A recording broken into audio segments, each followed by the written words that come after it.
a todos, uma boa noite a todos, uma boa manhã a todos, né? Depende do horário que você vai assistir esse vídeo. Nós estamos em Minas Gerais, Belo Horizonte, no primeiro Seminário Internacional de Inclusão Cidadã, Cooperativismo Popular e Economia Solidária. Esse evento é um evento promovido pelo NESC, que tem como seu coordenador o professor Dr. Bebeto Roberto Horta e um coletivo de professores e estudantes aqui na Universidade Federal de Minas Gerais. Vamos dizer a nossa satisfação de estar aqui nesse evento, mais uma vez voltando a Minas Gerais, se encontrando com companheiros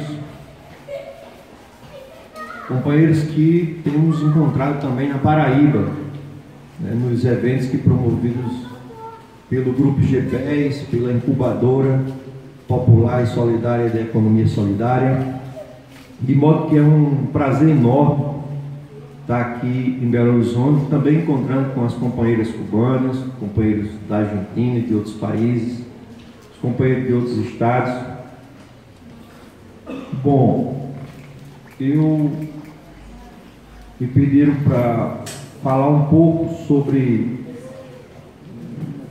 as ações de educação popular vinculadas à economia solidária e vinculadas à prática que nós temos tentado desenvolver na Paraíba. Eu sou potiguar do Rio Grande do Norte. Cheguei na Paraíba há uns 9 anos para trabalhar na universidade. E lá chegando encontrei companheiros que estavam vinculados a lutas sociais. Estavam na academia, mas vinculados às lutas sociais. E minha trajetória sempre foi vinculada às lutas sociais. Uma delas, talvez vocês conheçam, a Pastoral da Juventude do Meio Popular. Eu sou um dos organizadores lá no princípio. E depois, também em outros movimentos, o movimento de desempregado no Brasil foi muito forte, fora da institucionalidade sindical e cooperativista. E tinha um colega nosso chamado Luzival Antônio Barcelos, vinculado à luta indígena. Eu tinha muita vontade na área indígena, mas ele nunca me chamava assim. Ele passou um tempo e me chamou, eu fui. Então eu passei 4 anos indo nessas localidades indígenas. Na Paraíba tem 2 povos indígenas, os potiguaras e os tabajaras. Os potiguaras são 32 aldeias, 20 mil pessoas mais ou menos indígenas. É o segundo maior povo do Brasil em terra fixa. Esse povo, ele muito interessante, então eu passei a me aproximar, mas eu passei 4 anos para poder bater a primeira fotografia desse povo. E foi muito importante ter tido essa paciência histórica, porque fui dialogando, fui convivendo e realmente tirei boas fotografias. Então foi uma lição muito grande para mim. A paciência é fundamental para a gente poder interagir com as pessoas. E depois disso a gente começou a fazer alguns trabalhos. Em seguida o Luzival teve de viajar para o Espírito Santo. Um outro colega também, o Mateus, José Mateus, que também tinha trabalho sobre a área indígena, também teve de viajar para o Rio Grande do Norte. Eu fiquei no grupo pesquisa praticamente só. Mas aí outros colegas, a Maica Zampier, e a gente foi tecendo a nossa relação com os potiguares e com outros grupos sociais.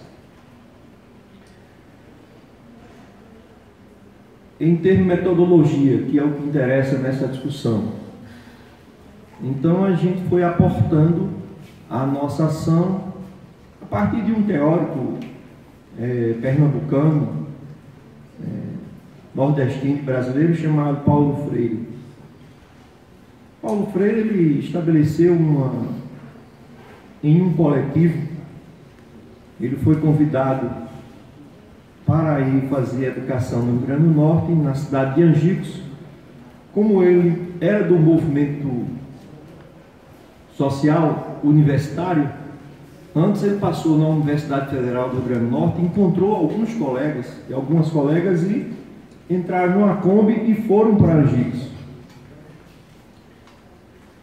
Então, nesse contato com os colegas, 17 universitários conseguiram estabelecer um método de alfabetização, e esse método de alfabetização alfabetizou em 40 horas 300 camponeses. E se tratava de uma alfabetização não apenas para saber ler e escrever, mas fazer a leitura do mundo. Bom, a história de Paulo Freire vocês conhecem, mas nesse percurso de Paulo Freire ele escreveu uma coisa chamada a teoria dialógica. O livro tem duas faces: o antidiálogo, a teoria antidialógica, e a teoria dialógica. Eu vou me prender mais ao ato da teoria dialógica, por causa do tempo. O primeiro ponto da teoria dialógica é a colaboração. A colaboração é o momento em que os sujeitos que não se conhecem a princípio se encontram e falam do que querem, falam do que pensam, falam de onde quer chegar. Eu falo e você escuta, você fala e eu escuto, e a gente constrói o nós. O nós não é meu e não é seu, mas é um nós coletivo. Esse é o primeiro ponto, a colaboração, aonde não necessariamente precisamos de lideranças, mas precisamos do diálogo. Segundo ponto que Freire coloca é unir para libertar.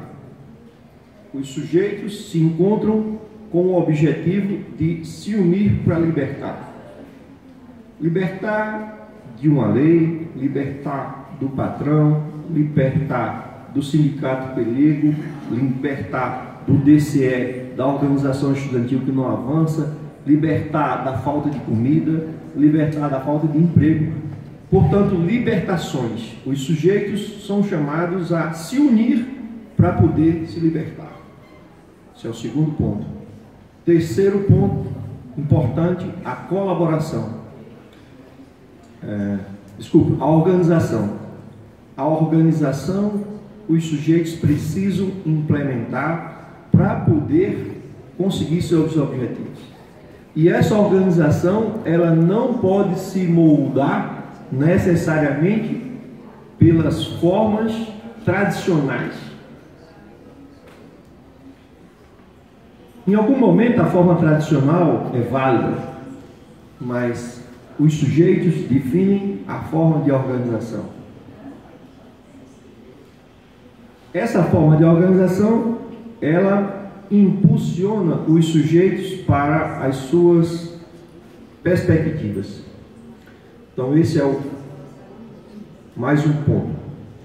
E o último ponto da teoria dialógica chama-se a síntese cultural. E o que é a síntese cultural? A síntese cultural é o momento em que cada sujeito que está no processo é capaz de fazer para si e para os outros uma avaliação, uma explicitação da história, do momento, da análise, do que se passou naquele momento. Ele, portanto, ele é um sujeito que compreendeu todo o processo. E compreendeu por quê? Porque ele foi um participante ativo do processo. Então o sujeito, ele incorporou a história porque ele foi incorporado no processo.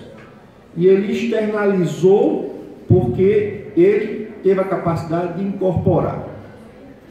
Então, a gente se baseando nesses pilares da teoria dialógica, nós fomos dialogar com os grupos, fomos ao encontro dos grupos. Continuamos a trajetória de outros companheiros que vinham do grupo de pesquisa, demos continuidade a partir dessa síntese.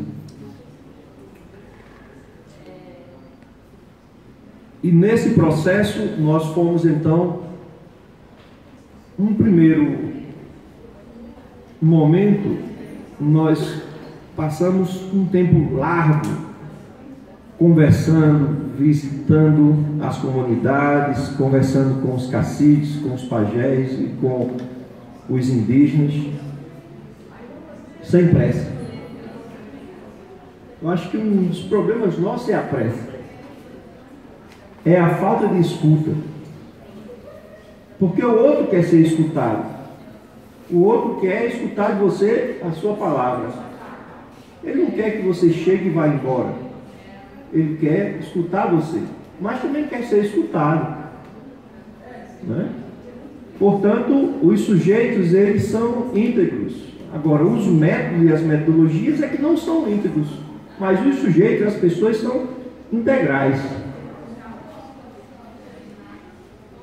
Porque nessa integralidade, as pessoas se tornam sujeitos.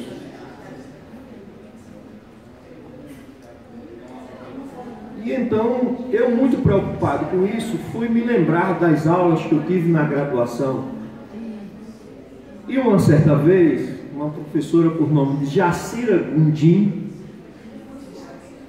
ela me ensinou uma coisa chamada pesquisação.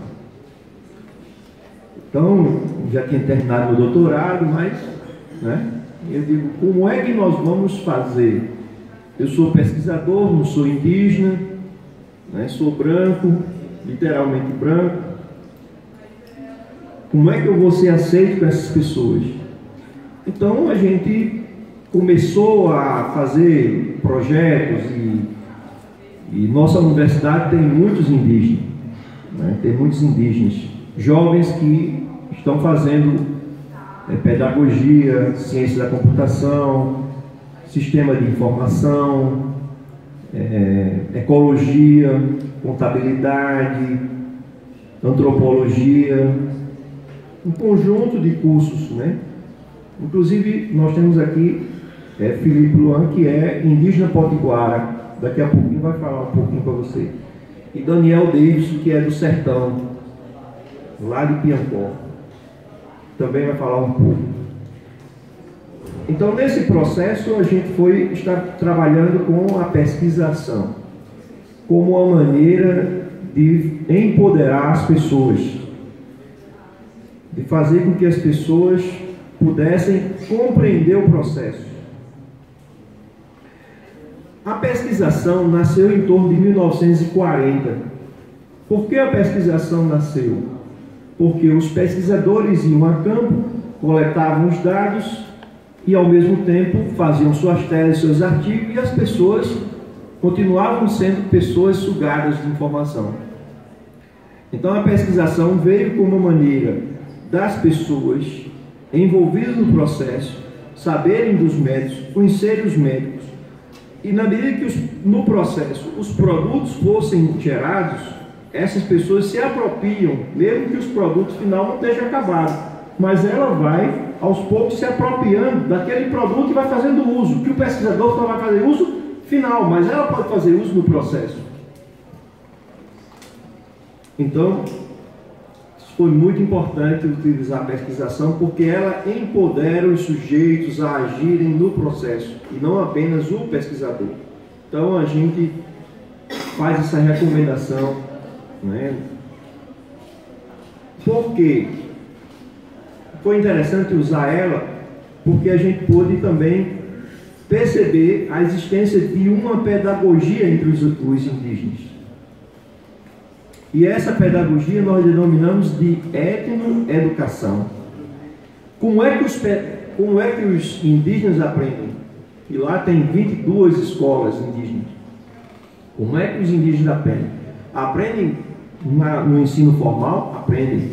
Mas aprendem no processo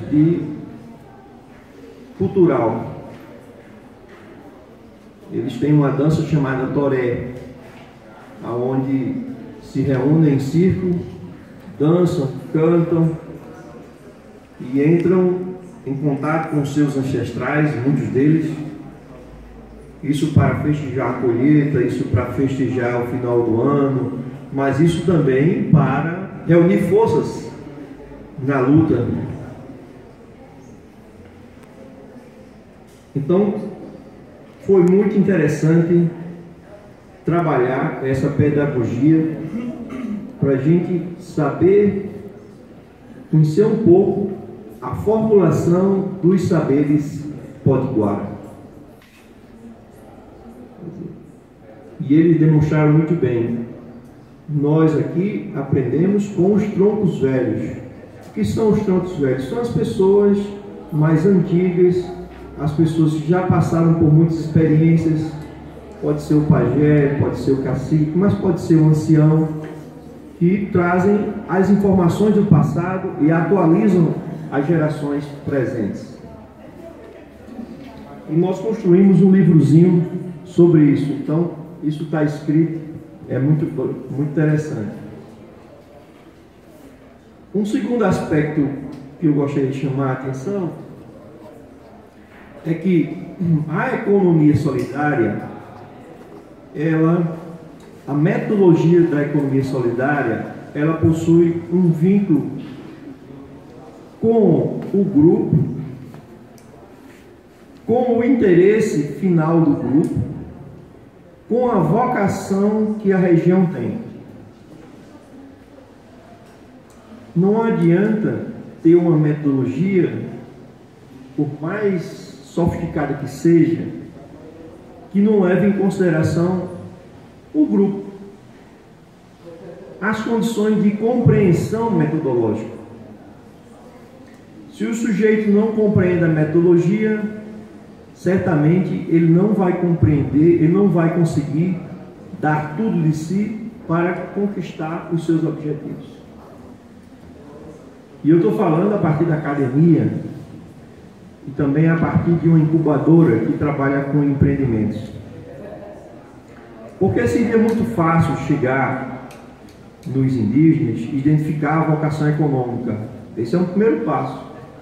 Mas o segundo passo foi saber realmente qual era o produto que possibilitava melhoria de vida e eles falarem isso.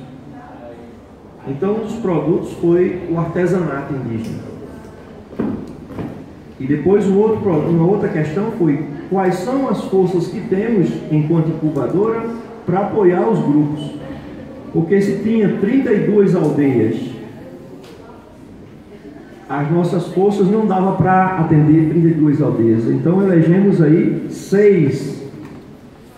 E desses 6 começamos o processo de diálogo, de identificação dos produtos, de identificação das problemáticas vivenciadas, das potencialidades.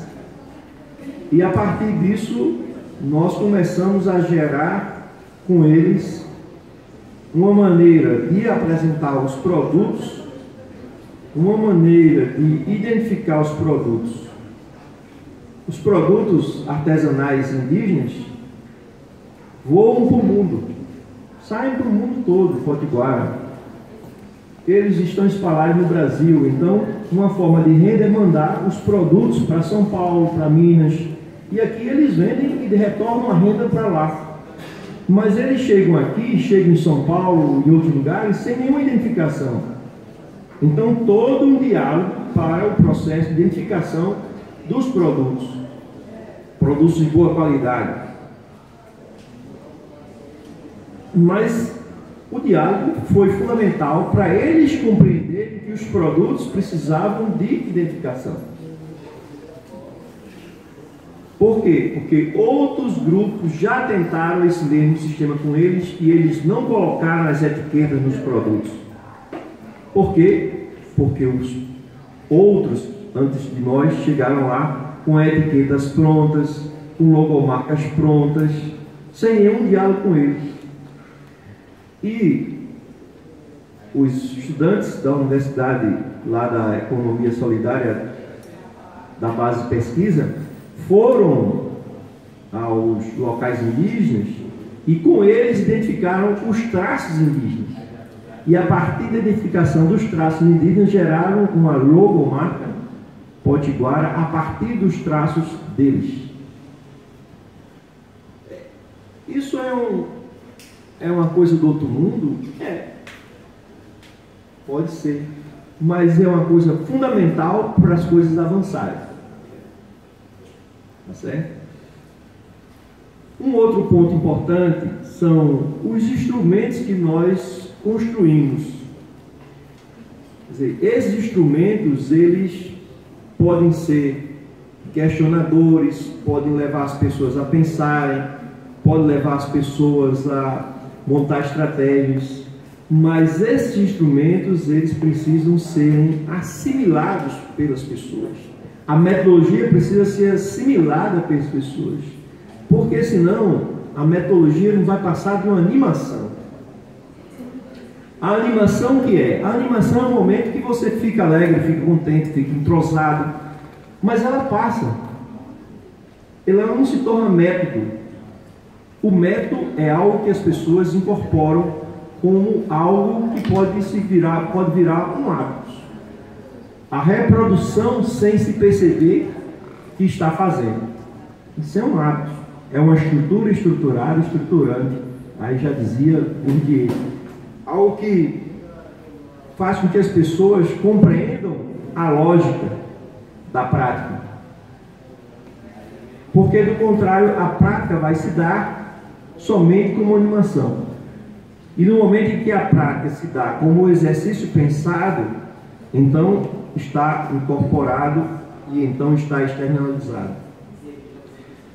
A economia solidária se encontra, as pessoas encontram a economia solidária. Freire fala do encontro dos sujeitos para criar, produzir, projetar ideias, comercializar, repartir os resultados. Quer dizer, o encontro, ele é verdadeiramente solidário.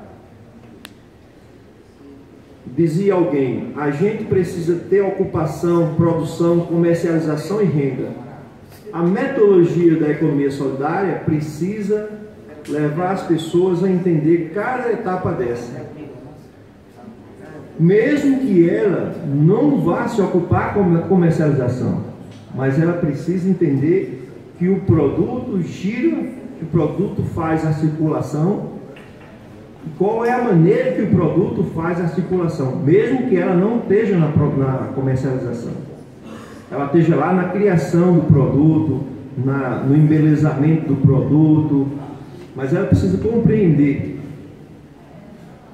Essa é uma tarefa extremamente importante para quem faz economia solidária. As pessoas, os indivíduos se tornam sujeitos. Ele está na negociação, ele está na articulação, ele está na concepção, mas ele é um indivíduo criador.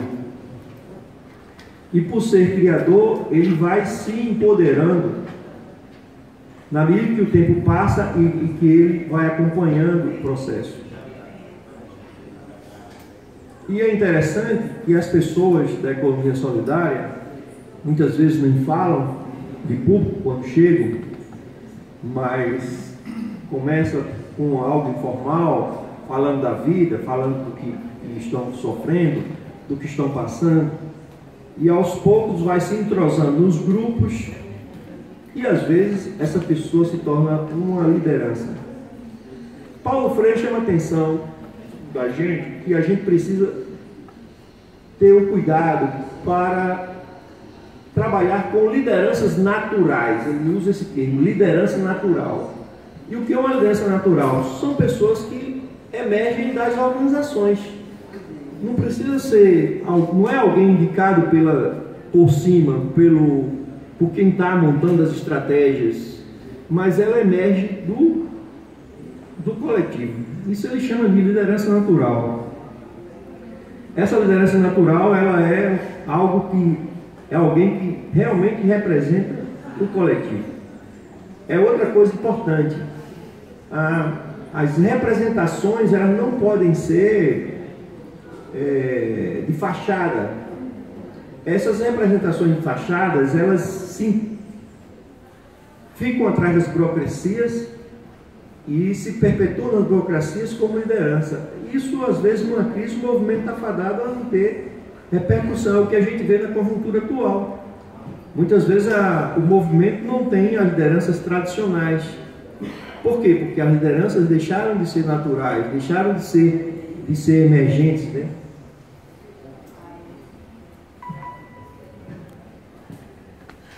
Essas lideranças, elas precisam respeitar esse processo metodológico. É um processo que respeita tanto os saberes populares, os saberes tradicionais, como os saberes científicos. A Rádio Universitária Litoral Norte encerra a transmissão desse primeiro seminário realizado em Belo Horizonte. Um abraço e até outro momento. Curtam nossa página.